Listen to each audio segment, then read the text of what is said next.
Good evening, ladies and gentlemen, and thanks for taking the rendezvous with us right here on Spectrum Television.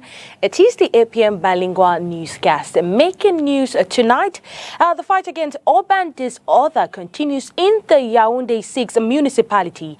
The forces of law and order have gone down to Mini-Ferme after the senior divisional officer ordered all drinking sports to be shut down for the time being.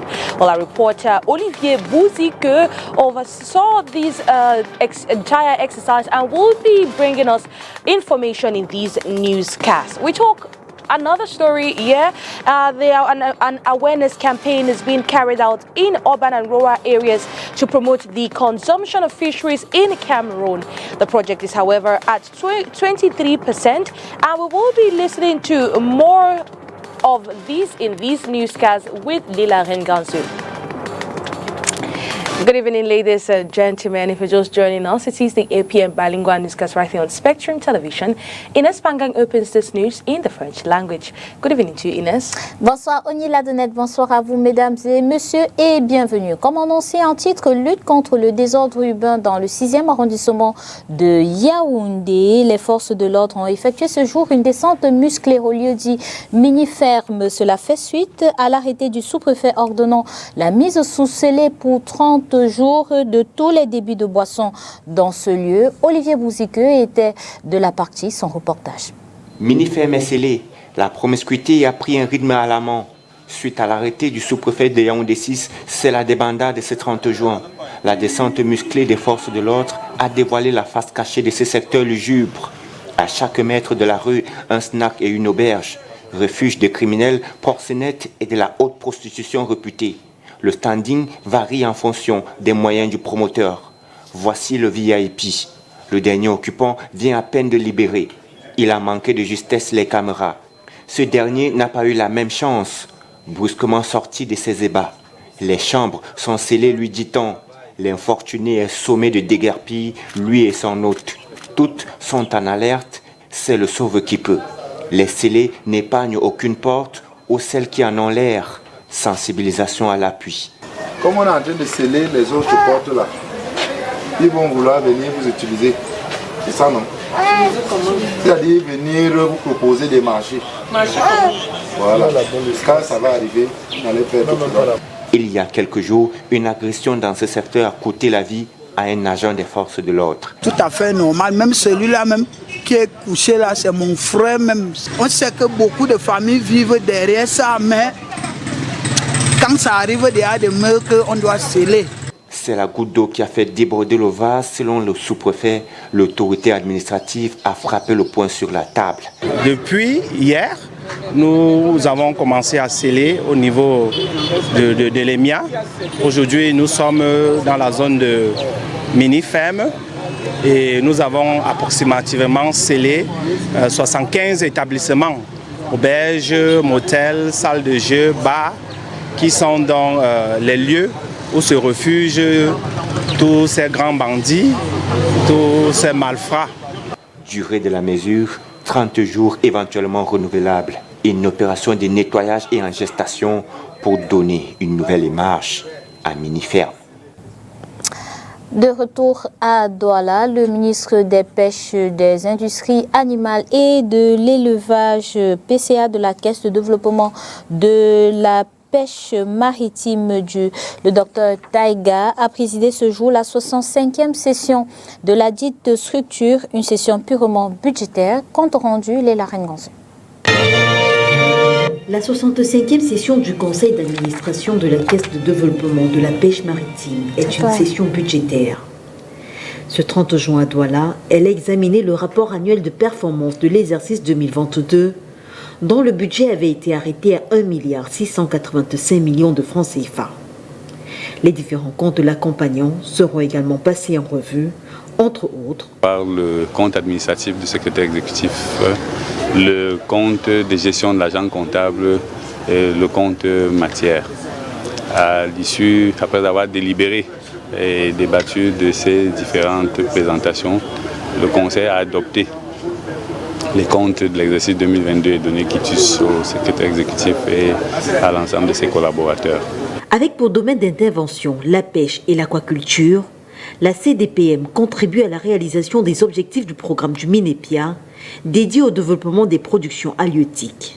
La Caisse de développement met en œuvre deux principales actions, l'appui à la maîtrise des pêches de capture d'une part et l'appui au développement de l'aquaculture commerciale d'autre part.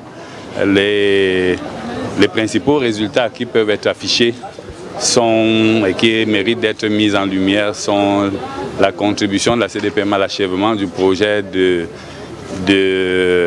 d'aménagement d'un quai et de construction d'un marché aux poissons de Youpoué, pour lequel la CDPM a contribué à l'accompagnement du comité de suivi, de coordination et de suivi du dit projet qui est arrivé à son terme depuis 2022 et pour lequel nous avons déjà les clés nous ont été remises. Les assises de ce jour permettront également d'évaluer les résultats déjà obtenus dans le domaine de l'aquaculture commerciale. Le Conseil a noté les résultats, les performances de la CDPM en matière de renforcement des capacités des acteurs, avec près de 400 acteurs formés en 2022. L'accompagnement d'un certain nombre de ces structures-là, la fourniture de services d'appui conseil à un certain nombre de structures en termes d'équipement, en termes de conseils pratiques, en termes d'aliments, en termes d'alevins et autres. Le Conseil a aussi noté l'intéressement des braiseuses pour la promotion du poisson d'aquaculture auprès des braiseuses qui ne sont qu'un prétexte pour présenter ce poisson-là à plus de Camerounais. Vous savez que beaucoup de Camerounais mangent chez les braiseuses, donc nous essayons de travailler avec elles pour qu'elles présentent ce poisson-là pour pouvoir consolider la demande et pour que beaucoup de Camerounais fassent l'expérience de ce poisson qui est naturellement, vous pouvez l'imaginer, succulent et agréable à manger. Toutes ces activités-là ont été présentées. Les points d'orientation du Conseil sont de renforcer le suivi, contrôle et surveillance des activités de pêche de manière à lutter de manière efficace contre la pêche INN, de renforcer naturellement le développement de l'aquaculture pour mettre en œuvre la politique d'importation pour réduire la dépendance du Cameroun vis-à-vis du poisson importé. Cette 65e session du Conseil d'administration de la Caisse de développement de la pêche maritime est présidée par le PCA de la structure, le Dr Taïga, ministre de l'élevage, des pêches et des industries animales. An awareness campaign is being carried out in rural and urban areas promoting the practice of fish farming. Well, this project is at 23%, as Josephine Binti tells us in this excerpt. It has been voted. What I can tell you is that the account has been voted, and the board has acknowledged the execution of the budget and the results that were produced in 2022. And results are the constant support of the Maritime Fisheries Development Fund to MCS, monitoring, control and surveillance of fisheries activities. The awareness campaign that was conducted with fishing communities on the necessity to protect the environment and reduce the pollution so that they can continue to enjoy all what the environment is giving us in terms of fish and fish products, and also the promotion of aquaculture development through the training and follow-up activities, and also all the support that was given in terms of equipment, in terms of fish feed, and in terms of fingerlings to fish farmers. A report has been presented, and the level of execution stands as 23%. It's still very low, but we have started the training. We have also awarded some contracts in terms of to have outboard engines to support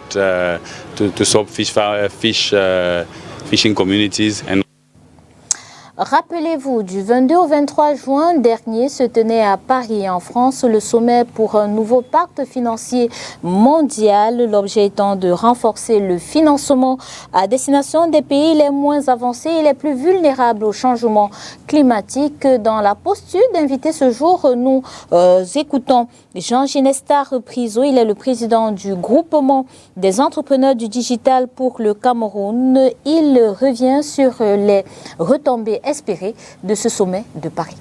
Et notre communication ce jour, qui est donc les énergies renouvelables, dont il est question, dont il a été question tout au long de ce sommet qui s'est tenu donc à Paris. Ici, les questions financières ne nous intéressent pas au plus haut point. Je veux dire, les modes, les canaux, les formes de financement, c'est pas ça qui fait l'objet de notre communication, mais notre communication se focalise beaucoup plus sur un aspect anticipatif sur le plan technique ou technologique. De quoi s'agit-il? Il s'agit pour nous de lancer disons, un cri d'alerte à nos autorités pour que nos autorités puissent nous aider notre organisation à mieux se structurer, à mieux s'organiser afin que les entrepreneurs au niveau des énergies renouvelables puissent non seulement se faire connaître, mais puissent également mieux s'organiser avant que ces financements n'arrivent, ou que d'autres financements, pas seulement ceux-là, avant que d'autres financements n'arrivent pour renforcer notre secteur énergétique. Nous savons que ces questions sont des questions qui nous intéressent tous au plus haut point, tant pour nos ménages que pour nos industries, pour appâter même les investisseurs qui viendraient, parce que sans énergie, rien ne peut se faire, le développement ne peut pas se faire. Donc, il est donc important aujourd'hui au pouvoir public de nos pays de prendre la vraie dimension du partenariat public-privé pour ces secteurs qui sont des secteurs assez importants, très stratégiques pour le développement d'un pays. Nous, au niveau du GEDCAM, nous estimons que nous avons des ressources, tant puisque le GEDCAM est composé de professionnels qui sont locaux, qui sont dans le pays et qui, plus ou moins, pour des projets de différentes tailles, exercent déjà ce métier au Cameroun. Et à l'extérieur, nous savons que nous avons des Camerounais, des grands ingénieurs et des grands professionnels établis à l'étranger qui peuvent effectivement nous apporter cette valeur ajoutée. Il serait donc important pour notre gouvernement de faire en sorte que toutes ces expertises puissent se mettre ensemble. Nous, c'est notre devoir, mais nous voulons la facilitation de notre gouvernement puisqu'il s'agit quand même des projets d'envergure majeure qui nous concernent tous, comme je l'ai dit tantôt. Donc de nous donner dans cette facilitation à mieux nous organiser pour qu'au moment où les investisseurs nous adresseront ces financements, il ne soit pas, nous savons très bien que ceux qui financent, c'est eux qui ont un mot à dire, un mot fort à dire. C'est comme ces financiers peuvent, bien entendu, vous proposer des entreprises ou des professionnels qui viendront implémenter ces investissements chez nous. Donc, ce qui veut dire tout simplement qu'ils vous donnent de la main droite ce qu'ils récupèrent de la main gauche. Et à ce moment donné, nos économies n'auront aucune valeur ajoutée.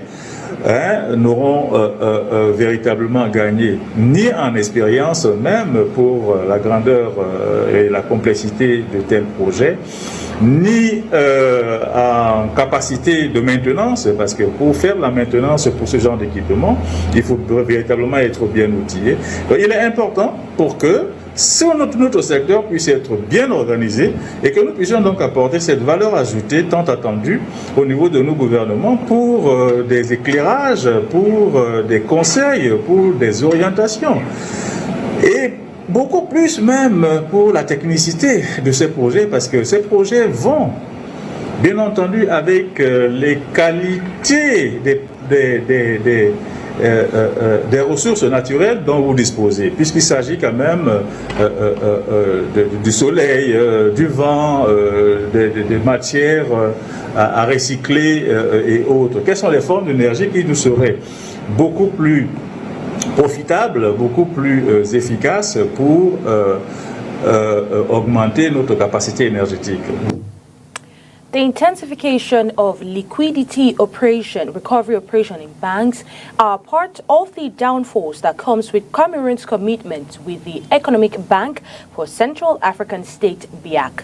Well, Josephine Binti details some loopholes registered by Cameroon in the past weeks.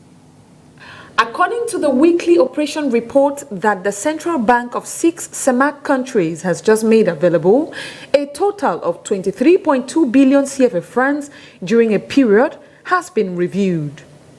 Within the week between the 19th to the 23rd of June 2023, the Cameroonian Public Treasury was on the front on the public treasury securities market of the Bank of Central African States. It is principally in charge of interest payments of treasury bonds with 6 and 7 years of maturity for about 2.09 billion and 1.152 billion CFA francs. This reveals the BIAC report that Cameroon has a reimbursement of 20 billion CFA francs in relation to assimilate treasury bonds issued within 26 weeks earlier. In its strategy of capturing all parts of the payments made on the same market, the Cameroonian Public Treasury immediately proceeded with a BTA at 13 weeks in an attempt to mobilize 15 billion, which investors were adamant. This new operation reflects the difficulties that Cameroon and other CEMAC countries have been experiencing since the beginning of 2023 in the financing of the BIAC public treasury market due to the austerity monetary policy. This policy aims to dry up banks to liquidity and recovery. 16 districts de santé dans la région du littoral sont en situation d'épidémie par rapport à la rougeole. C'est pour changer cette donne qu'une campagne de vaccination sera organisée dans la région du littoral et dans tous les 200 districts de santé que compte le Cameroun du 5 au 9 juillet. Prochains sont concernés les enfants de 9 à 59 mois. Une campagne qui va se tenir du 5 au 9 juillet prochain. Une campagne contre la rougeole et sont concernés les districts de santé. Les 200 districts de santé du Cameroun, une campagne de vaccination rougeole et rubéole. Ce jour, à la délégation régionale de la santé publique du littoral, un briefing à ce sujet a lieu. Je vous propose d'écouter le docteur Léonard Ewanet, le coordonnateur du programme élargi de vaccination pour la région du littoral. Sur les 24 districts de santé que compte la région du littoral, nous avons 16 qui sont en épidémie. Et la campagne a été organisée pour pouvoir répondre à ces multiples cas de rougeole dans nos districts de santé. Il faut préciser que la campagne va aller de mercredi 5 à dimanche 9 juillet 2023. Mais avant le début effectif de la campagne, c'est important de préciser qu'il y aura une sensibilisation, une mobilisation sociale où les mobilisateurs vont aller de ménage en ménage à partir de dimanche 2 jusqu'à mardi 4 pour pouvoir informer les parents. Donc, et l'objectif ici, c'est de pouvoir informer au moins 95% des parents avant le passage des équipes et que tous les enfants âgés de 9 mois à 5 ans puissent bénéficier de ce vaccin contre la rougeole et la rubéole. Il faut dire que le vaccin, c'est un vaccin qui est sûr, c'est un vaccin qui a prouvé son efficacité et c'est un vaccin qui est économique. Il faut dire que les cibles ne payent pas le vaccin, mais c'est un vaccin qui a été payé par les pouvoirs publics en collaboration avec les partenaires. La première stratégie au cours de cette campagne, ce sont les postes fixes au niveau des formations sanitaires. On aura aussi les postes fixes temporaires en communauté, puisque notre objectif, c'est de pouvoir apporter le service au sein des populations. Donc il y a les postes de vaccination qui vont pouvoir s'ériger en communauté et c'est le lieu ici de faire un plaidoyer à l'endroit des parents pour que les parents puissent amener leurs enfants au niveau de ces postes de vaccination pour que les enfants soient vaccinés. Dans le condensé de l'actualité africaine, ce 30 juin 2023, nous nous rendons en Côte d'Ivoire où le recours de Laurent Gbagbo a été rejeté. En Sierra Leone, l'opposition dénonce des irrégularités lors de la récente élection présidentielle. Au Burkina Faso, le Burkina Faso donc, qui suspend la diffusion de la chaîne française LCI et puis une base libyenne utilisée par Wagner frappée par des drones. La synthèse est avec nos confrères de la Voix de l'Amérique. En Côte d'Ivoire, le recours déposé par l'ancien président Laurent Gbagbo pour être inscrit sur la liste électorale a été rejeté par la CEI, la Commission électorale indépendante, selon l'annonce faite par son parti. Acquitté par la CPI, il reste condamné à 20 ans de prison en Côte d'Ivoire. En Sierra Leone, le principal parti d'opposition a dénoncé de nombreuses irrégularités et maintient son rejet total des résultats de l'élection présidentielle. Son leader, Samoura Kamara, affirme que les résultats ont été proclamés avant d'être certifiés par les agents de la commission électorale et des partis politiques. L'autorité de régulation des médias du Burkina Faso a décidé de suspendre jeudi la chaîne française d'information LCI pendant 3 mois après les propos d'une journaliste sur la situation liée aux violences djihadistes, propos qualifiés de fausses informations. Des frappes de drones d'origine inconnue ont visé, dans la nuit de jeudi à vendredi, une base aérienne dans l'est de la Libye où se trouvaient des mercenaires du groupe paramilitaire russe Wagner, sans faire de victimes selon une source militaire. We now talk sports in the APM Bilingual newscast. The economic capital of Cameroon, Douala, will host the National Wrestling Championship between July 7 and 9, 2023. While wrestlers in this region have been training all week so as to win every medal they can lay their hands on when this championship opens. Well, we've listened to them, and they also say one of their main objective is to also be part of the Francophonie Games that will be hosted by the Democratic Republic of Congo. Let's listen to this report for more. The Littoral region will host the National Wrestling Championship for the first time between July 7 to 9, 2023. Authorities have been taking all dispositions to ensure this National Wrestling Festival goes on in all peace and serenity at the first campus of the University of Douala. Everything is ready at the level of the administration. At the technical department, I have to come here every day because it's a challenge for the Littoral region. After winning just 3 medals in the opening, we want to win the remaining medals this year, especially with it being organized in our region. With aim to sweep all the trophies in their first hosting attempt, wrestlers in the 4 teams in Douala have been training all week.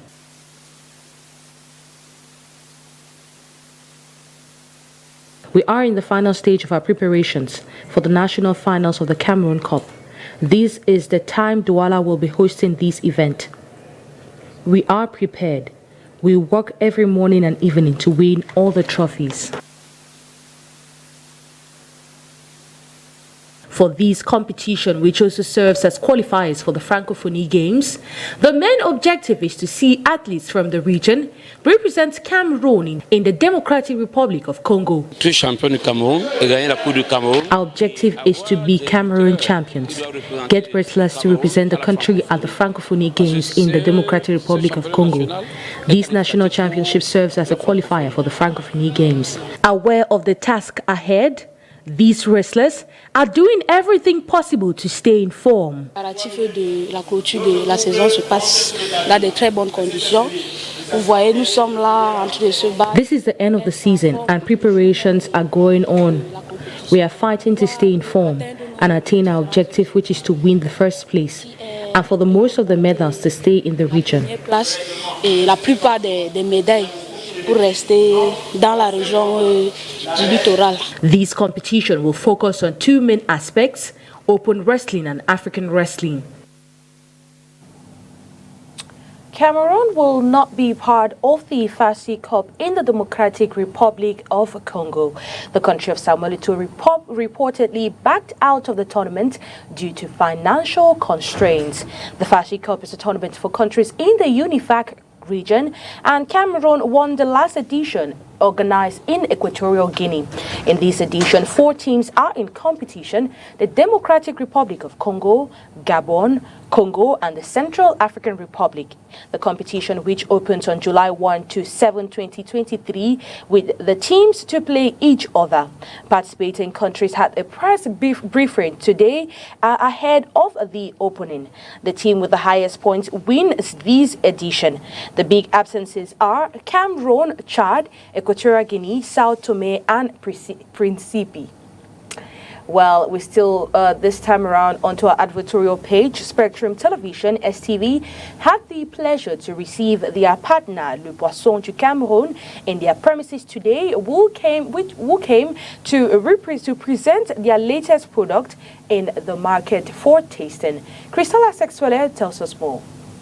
The team from the Société Anonyme des Boissons du Cameroun, formerly known as the Brasserie du Cameroun,